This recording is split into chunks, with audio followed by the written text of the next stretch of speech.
SMP production की शानदार प्रस्तुति।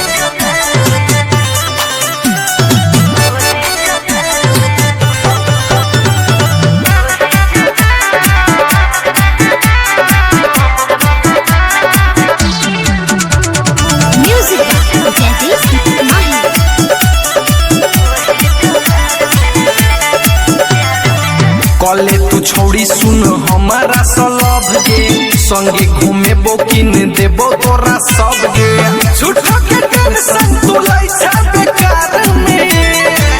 अच्छा आजकल के छोरा सब प्यार में रहे उहे जोगार में। आजकल के छोरा सब प्यार में रहे उहे जोगार में। चला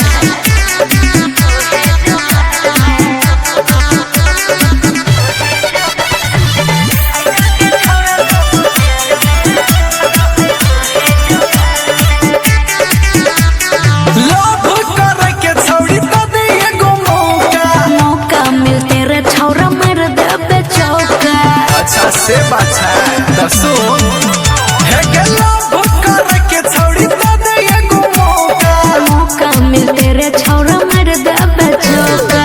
कोई दिन से करे छियो तोरा पटराई गे माइनस में प्लस छौरा देबे तू सताई गे रैका की करबे तू कहना कुमार में। आजकल के छौरा सब प्यार में रहे उहे जोगार में।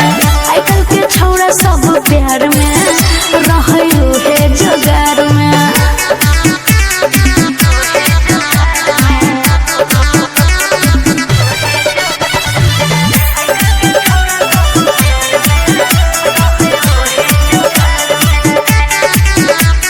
तू ही हमर बाबू सोना तू ही हमर जान गे पटबो ने छौरा पर कसबत मान रे बुझले है गे सुन हा तू ही हमर बाबू सोना तू ही हमर जान गे पटबो ने छौरा पर कसबत मान रे।